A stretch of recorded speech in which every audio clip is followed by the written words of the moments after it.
think my hotshot career is over, guys. What? Welcome to...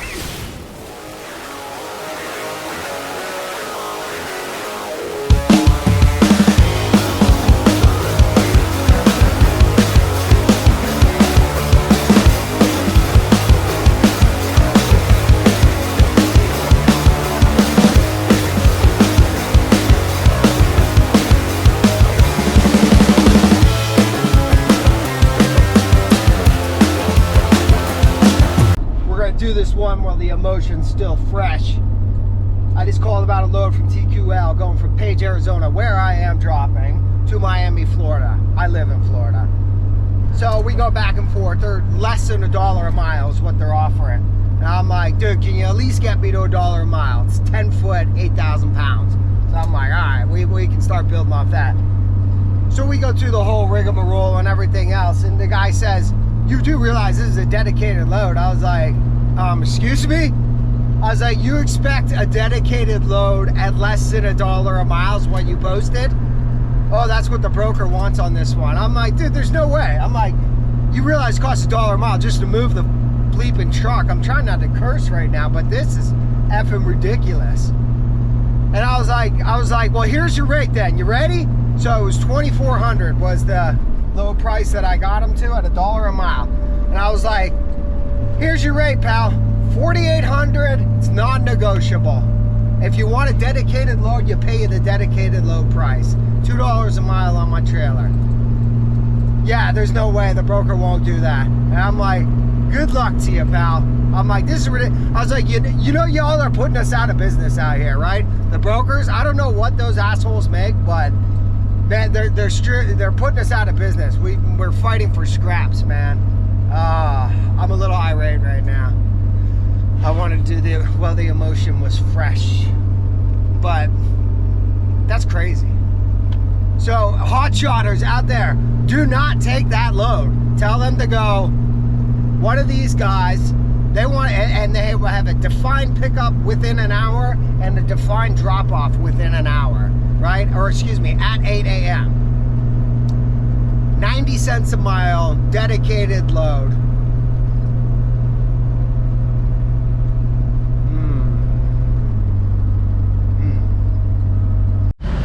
Morning from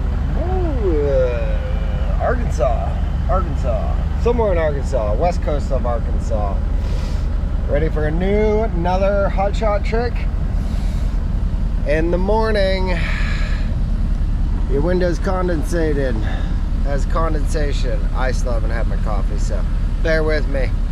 So I brought this, the absorber. You know when you wash your car,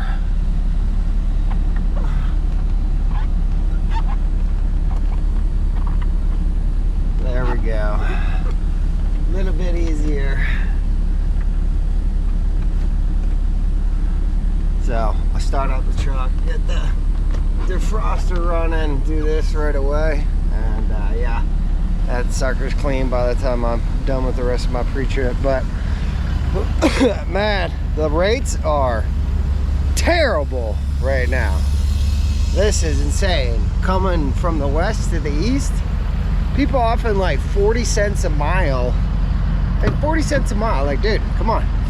You know, even if we partial 3 of those, that makes fuel and cost. That's it, right? So something needs to change, because this is getting pretty bad, man. Like, I'm shocked. I went back through my old videos a little while ago, and I had some videos where I was running something for, it took me a day and a half, and it would pay me over 3 grand, right? Single load. So yeah, man, getting a little worried about this trip home, but we will figure out what works. Got 600 miles today. I got a Loves in New Mexico that I'm going to be staying at, and that'll leave me about 550 tomorrow, and that'll land us down in Prescott, and then we got an 8 a.m. drop off for this, This goes 3 hours north, and that'll be our 5900 for since Sunday, really. So Sunday, Monday, Tuesday, Wednesday, half of Thursday. So like that works, right? But anything less, it's, yeah, man.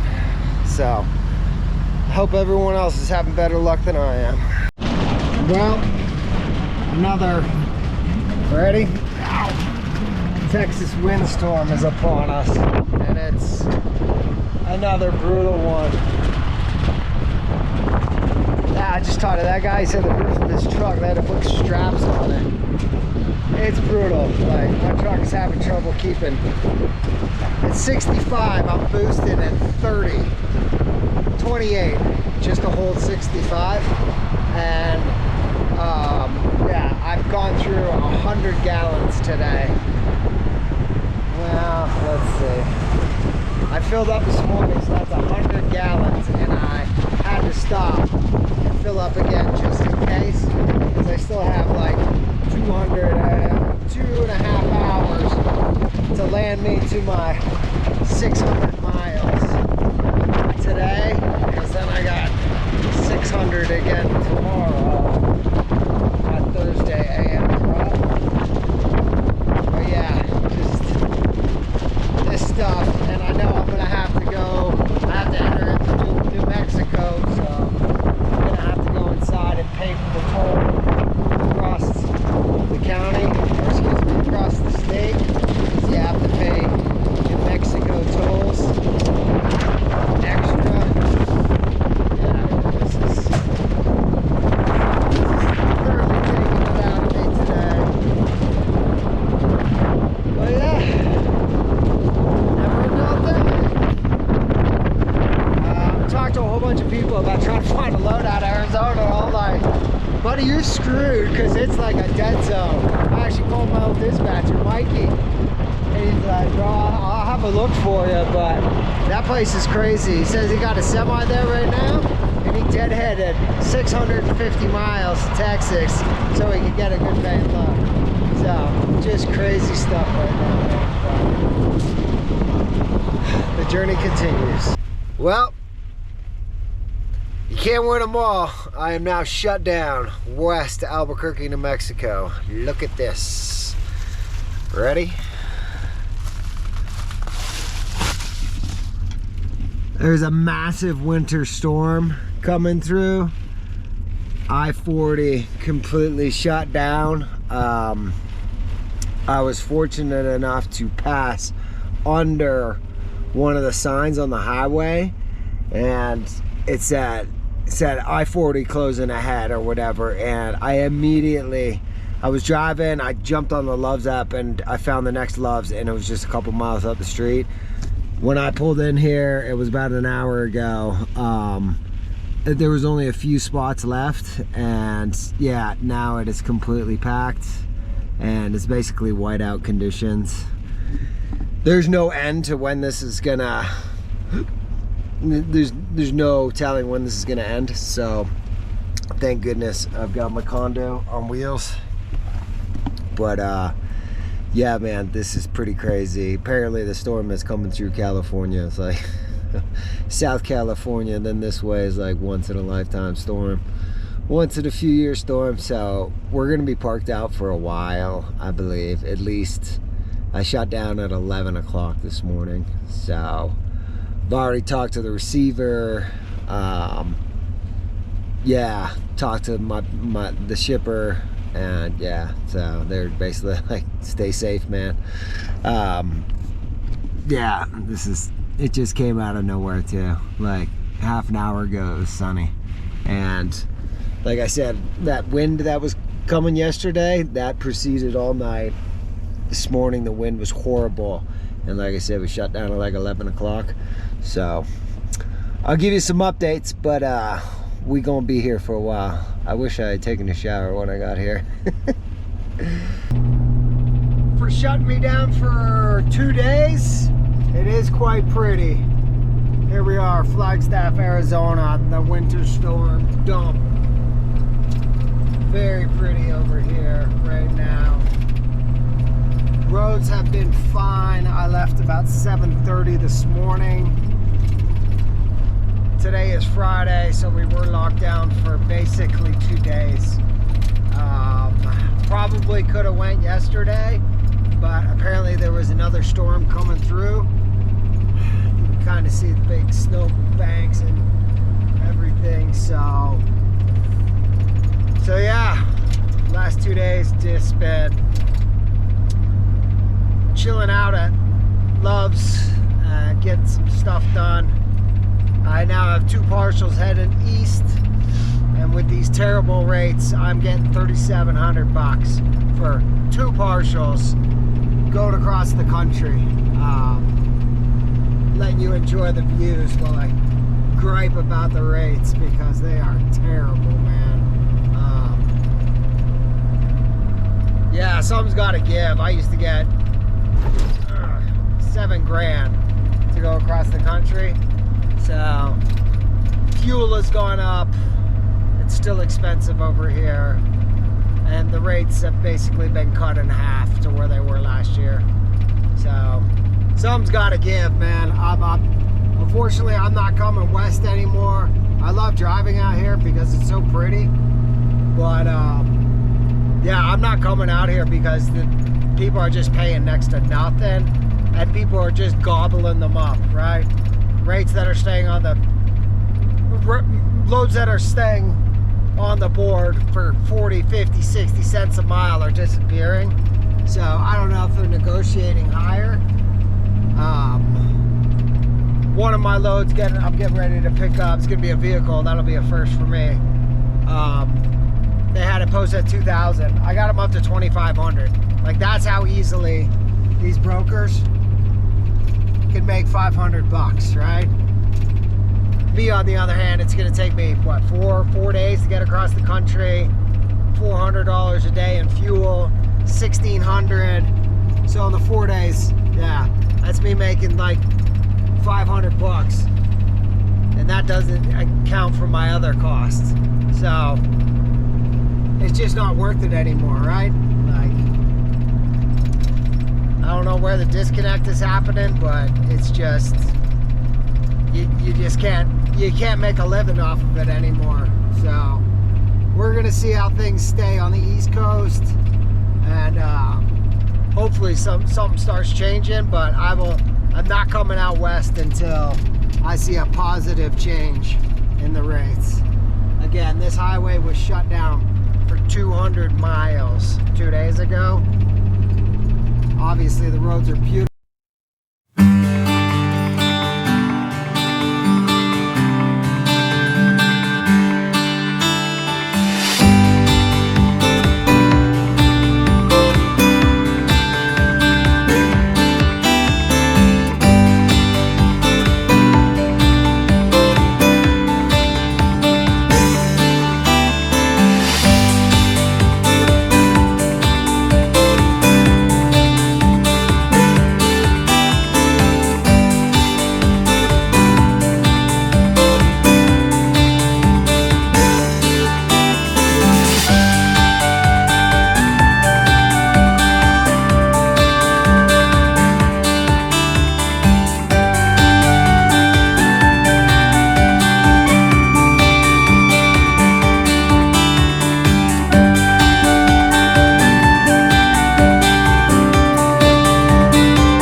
Arizona.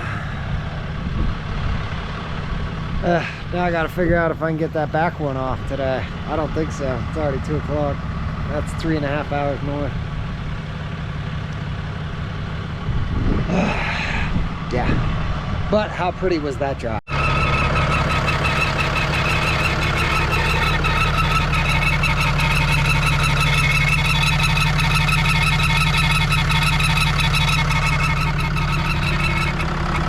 I think my hotshot career is over, guys.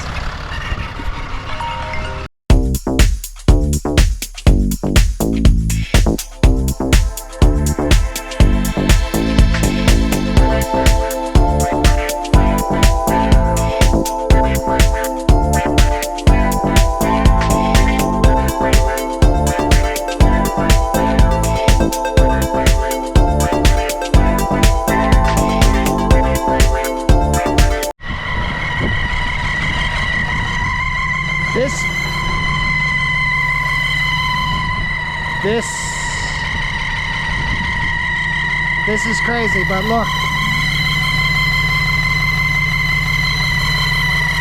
It's an exhaust gasket leak. Divine Diesel, Prescott Valley, Arizona.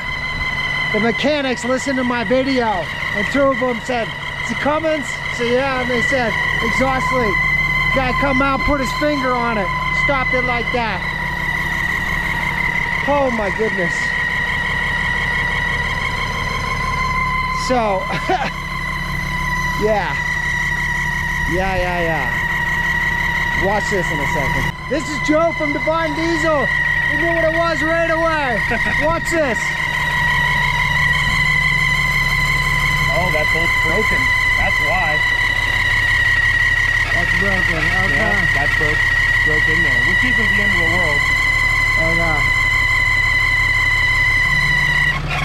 But the only way to do that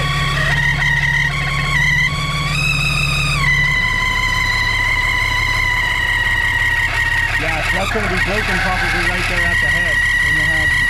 Which it'll probably back right out. Really? What probably happened was this manifold shrunk and it sheared that bolt. Okay.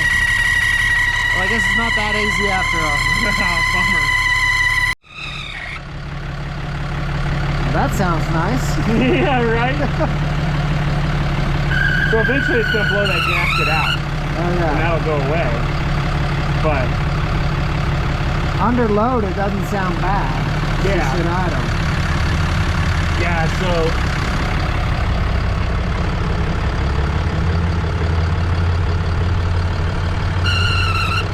you got some vice grips on it or something? well, no, because it's going to be broken flush. It's going to be broken flush in that head. Yeah. So it's easy to extract, you know, because it's not like a cross-threaded or anything. It just sheared that bolt. But it's most likely because that manifold shrunk from heat. Because you can kind of see how it's offset on that gasket a little bit. Yeah. Those manifolds will shrink like that, so I suggest getting like a 2-piece manifold. Update. See, there's the bolt. Ow. And there's the head of the bolt that's supposed to be attached, and it snapped. Here's the new bolt that he just pulled off a junker motor. So if they can extract that bolt out of there, we're in business. Okay, it's called Divine Diesel. Once again, Divine Diesel, Prescott Valley, Arizona. These guys are super, super cool.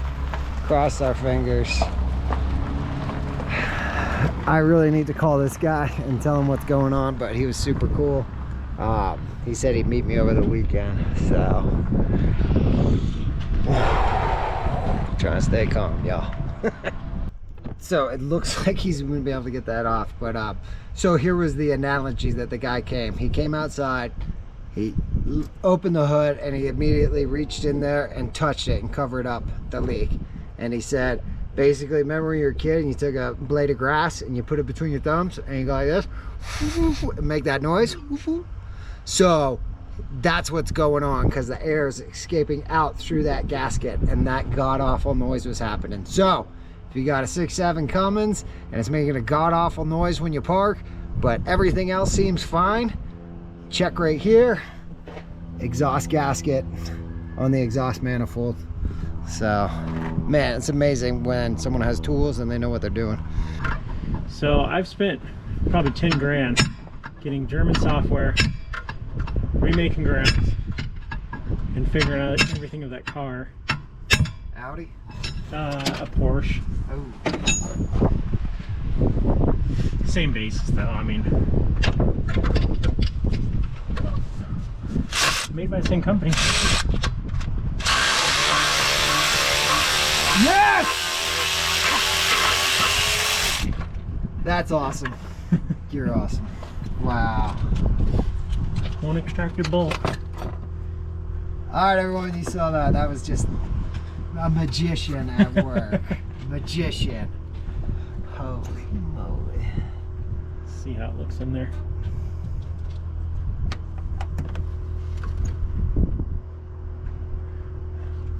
It might be the next feat. Trying to get a bolt back in there. And your exhaust manifold has shrunk. So, new exhaust manifold. Wonderful. Eventually, yeah.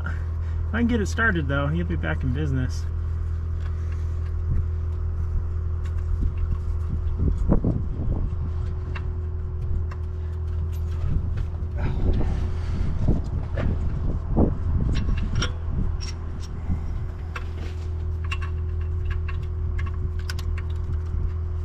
It's 50 degrees, it feels way colder than Let's see if I can slowly turn that in.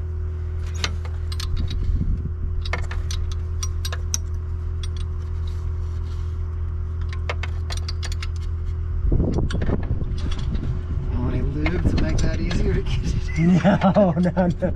I already spit on it. Works every time.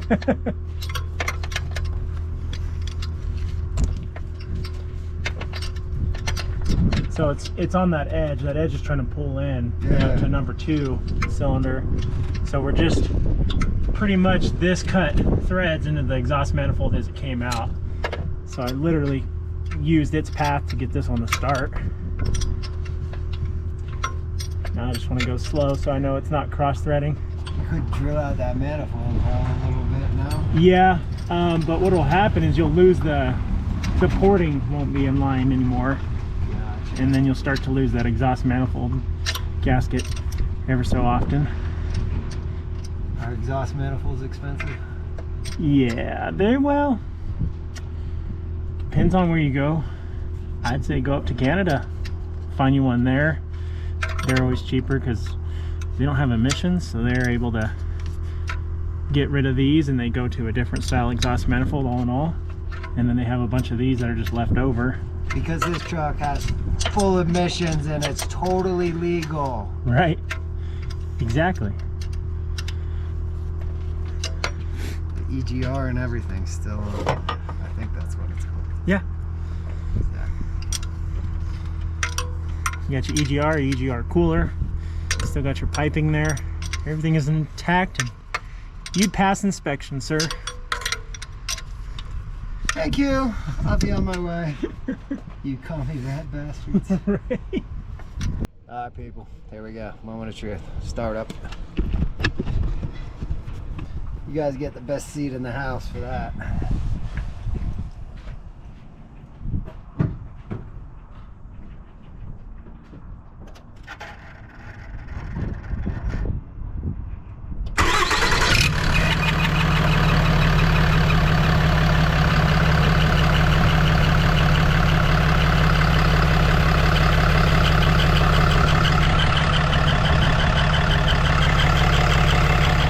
Still a little bit.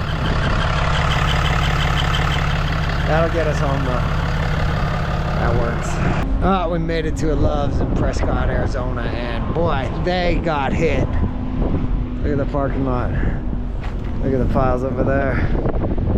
And this is still, the plow truck from Love's is still running around, so this is, what, 48 hours since that big storm? So, glad I was parked. Glad I wasn't over here, man. But anyhow, hopefully we get that drop done this weekend. But yeah, It is what it is, right? Thanks for watching. See you on the next one.